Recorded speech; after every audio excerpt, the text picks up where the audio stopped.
You're once again welcome to the Data Processing System Analysis and Design course. Today, we'll be looking at Chapter 1 of this journey in the data processing. We'll be looking at the Introduction to Data Processing. Introduction to Data Processing. If you are joining for the first time, ensure you subscribe so that you can get notified of the remaining chapters that are coming in. Now, what is data processing system? A data processing system is a combination of machines and people that for a set of input-defined procedures, a defined set of output. The inputs and outputs are interpreted as data, fact, and information. So our concept here is a system. And when you say a system, you are looking at something that has input that data collects and then processes it and then goes out. So it's like a circle. So a data processing system is like a circle that processes data. And in this particular case, during the processing period, there is a combination of machine, there is a combination of people, such that once you have a set of input and procedures, then it will give you a desired output. What are the types of data? We have the numeric data and we have the character data. So what is the numeric data? The data which is represented in the form of numbers is known as numeric data. So when we say numbers, we are looking at from 0, 1, 2, up to 9. Okay, these are numeric data because they deal with figures or numbers. How about character data? Character data actually falls within two groups. We have the string data and we have the graphical data. Now, the string data consists of a sequence of characters made up of alphanumeric and graphic data. So you see, the string data is a little bit touching on the aspect of the data, graphics, okay? But it consists of a sequence of characters that make up the alphanumeric and graphic data. When we say alphanumeric, what are we talking about? Alphanumeric consists of numbers and special numbers as well as alphabets. So I have maybe capital A as an alphabet, small b as an alphabet, number 1 as a number, and then maybe an @ sign or maybe an hash. You know, they are all special characters, numbers. So that's like string data. Graphical data is possible that pictures, charts, and maps can be treated as data. Now, information. A collection is a collection of data which conveys a meaningful information or meaningful idea. This is the key word. So when you are talking about an information, you have a data that conveys something meaningful, which means that there is a data that does not convey something meaningful. We call that raw facts.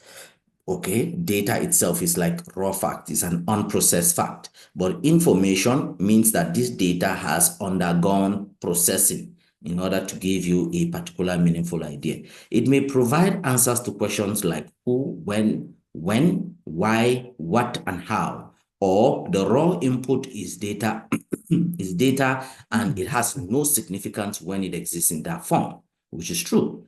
Okay, the meaningful organization is information or observation and recording are done to obtain data, while analysis is done to obtain information, right? How about data processing? Any operation or set of operations performed upon data, whether or not by automatic means, such as collection, recording, organization, storage, adaptation, alteration, to convert it into useful information, is data processing. Or rather, is data processing, because you're looking at the fact that you collect data and then you process it. What is this processing? Processing is just simply a way of manipulating data, a way of converting data from its original form into another form as desired.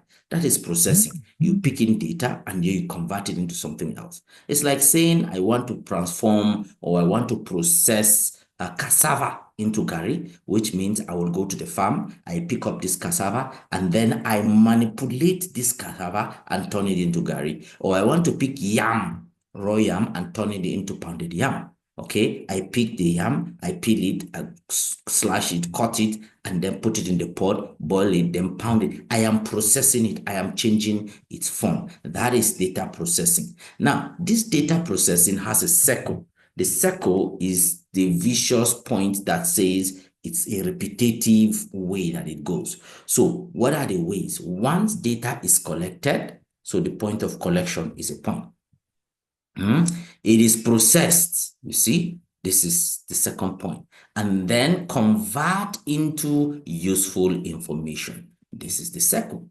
Okay, you collect the data, you process it, and then you provide, you analyze and give it into useful information.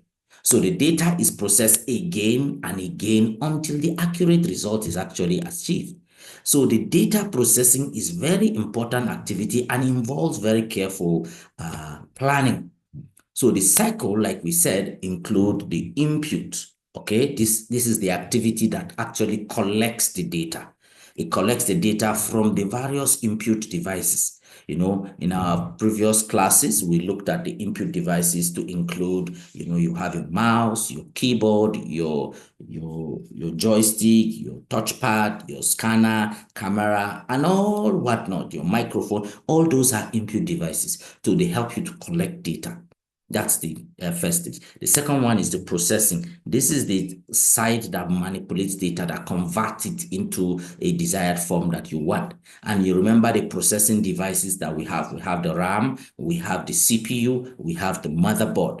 Okay, all those are processing devices. In fact, even in the CPU, we have different concepts. We have the arithmetic and logic unit, we have the control unit, we have the registers. They are all inside or embedded into the CPU. So all the processing devices act on the data that is being received. We're going to look at how they do that. Then you have the output.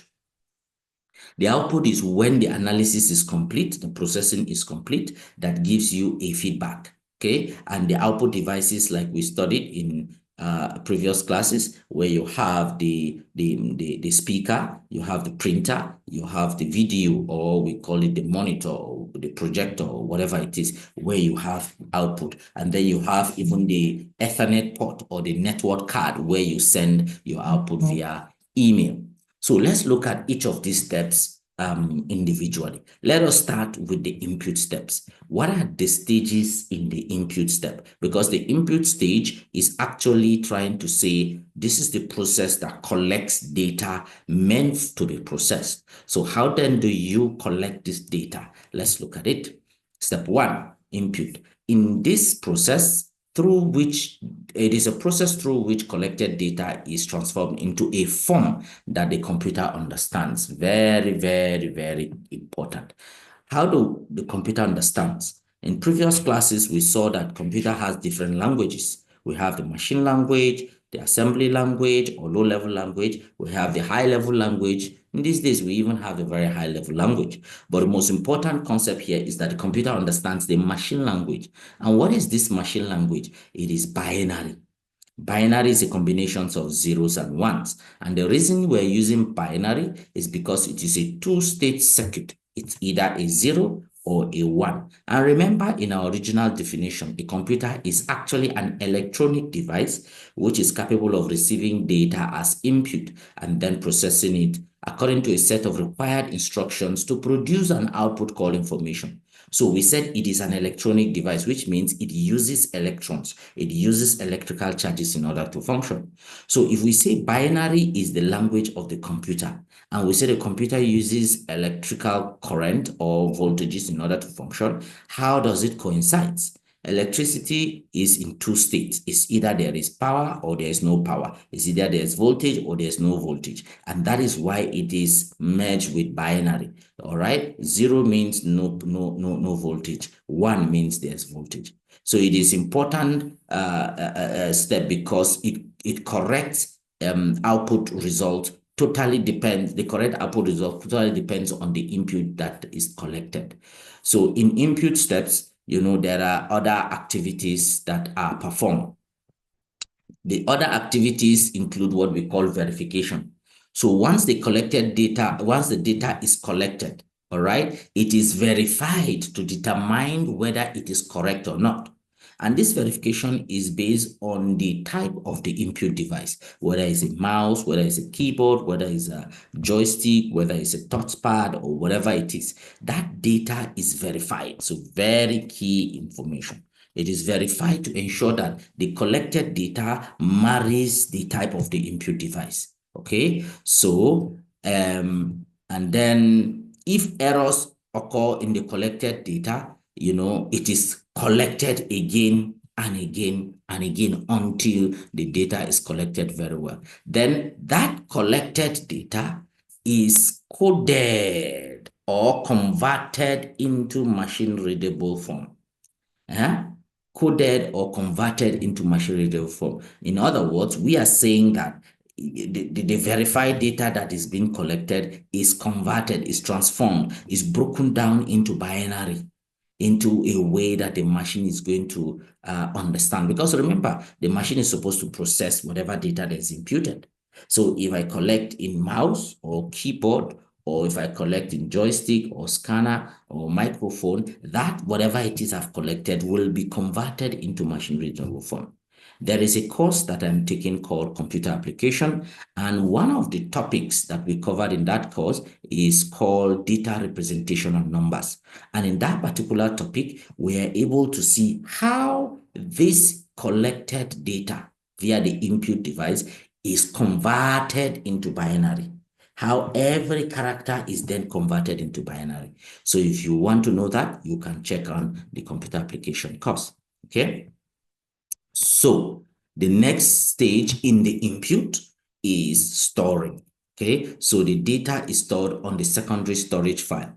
Okay. The stored data on the storage media will be given to the program as input for processing. In other words, we are trying to say that data is collected as input. What are the input stages? It will have to verify the data. Then it will convert the data into machine understandable form. Then it will store that particular data. That is the input stage. Then we go to stage 2, which is processing. Why are we going to processing now? Because the data has been collected and it is stored in a form that the machine is ready to understand. Now, let's see what happens in the processing. The term processing denotes the actual data manipulation techniques, such as classifying, storing, calculating, summarizing, comparing, etc., that converts data into useful information. That is the data. So you manipulate this data. That's processing. You manipulate it to get whatever it is. So this act of manipulation also has different substages. Okay. One of the first substage is classification. So the collected data from the input, remember that it has been verified, converted to machine understandable form, and stored. So that data that is being stored is then classified into different groups and subgroups so that each group or subgroup can be handled separately. Because the concept of processing includes classification, okay, sorting it, packaging it in like different forms. So it classifies. Then after classifying them, then it stores all those classes. The data is arranged into an order that it can be accessed very quickly, as and when required. That is the concept of the classification. Okay. Then after storing, then calculation. So the arithmetic operations are performed on the numeric data to get the required result. These are the process of processing. And in this calculation, sometimes if the data requires some arithmetic process, it is the arithmetic and logic unit, which is the ALU of the CPU, that carries out this particular calculation. And then it does summarizing. It does summarizing. So the data is processed to represent it in a summarized form means that the summary of data is prepped or prepared for top management. Okay, so we are saying that data is collected as input. How does it collect the data as input? It verifies the data.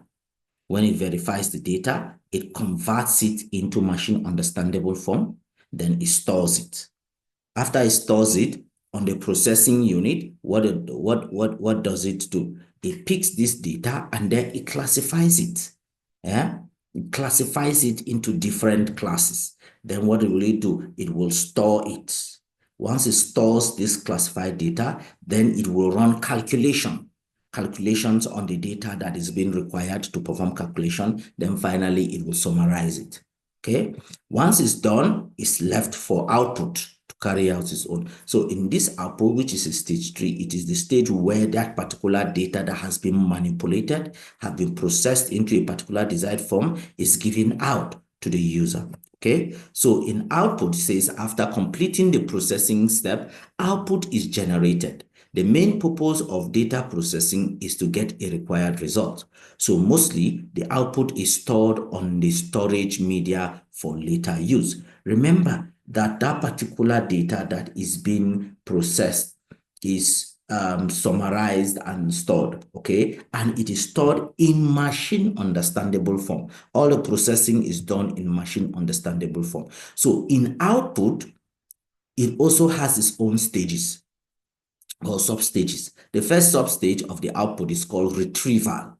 So the output stored on the storage media can be retrieved at any time. So the retrieval is the first stage. Then after it has retrieved it, then it will do conversion. The generated output can be converted into different forms.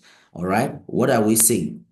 We collected this data and then converted it to machine understandable form. Now that it has been processed in machine understandable form, it needs to be converted back to a different form which you will understand. And that form depends on the output media that you're going to use, whether it's going to be a printer or it's going to be a projector or going to be an email or whatever it is.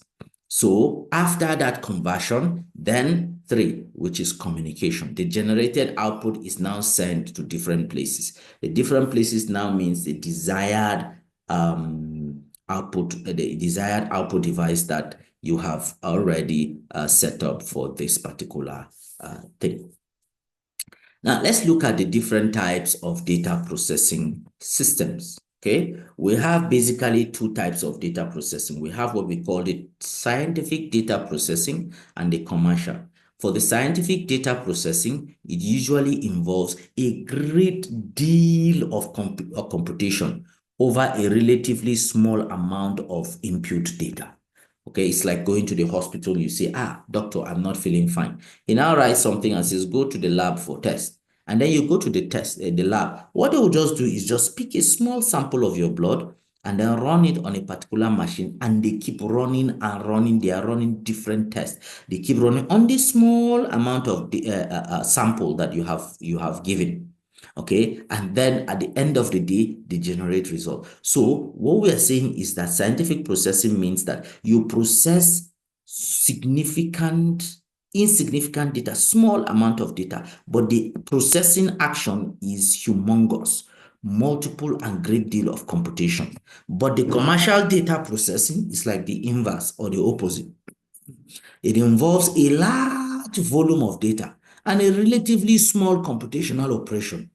Okay, so while the scientific takes a great deal of computation over small data, commercial takes great data and small computation. It's like you gather the entire list of the students in the university and just with one command, you sort them out into maybe in a particular order, ascending order of matrix number or something like that. So you have a great deal of data, and then you have small amount of so those are the 2 types of data processing. Now, what about data analysis? Data analysis is a body of methods that helps to describe facts, detect patterns, develop explanation, and test hypotheses. So when you are talking about analysis, you are talking about examination. You're talking about taking a very closer look. You're talking about studying that particular data or studying that particular result that has been given. So to achieve that, you have to bring in different methods. To describe facts, to detect the different pattern, to develop explanations, to explore and to test hypotheses. That is the analysis. Let's go to computer processing operation. A computer can perform only fork operations, which enables it to carry out various processing activities. What are these operations? We have the input and output processing. All right, a computer can accept data, from and supply proceeds data to a wide range of input output devices. So it collects data, it processes it, and it gives it out. So these devices such as keyboards, display screens, and printers make human-machine communication possible. Then the next one is calculation and text manipulation. Okay, so we have just looked at input and output operation. Then you have calculation and text management. Now, computer circuits perform calculation on numbers, and they are also capable of manipulating numerics and other symbols used in text with equal efficiency. Okay. Then you also have the third one, which is logic comparison operations. So a computer also possesses the ability to perform logical operations. So a computer can perform such as comparisons, and depending on the result, follow a predetermined path to complete its work. So this ability to compare is an important property of computers, so which is logic. Okay, then you have an opportunity to subscribe, to share, and to like, and also to click the notification bell if you wish to receive some other videos.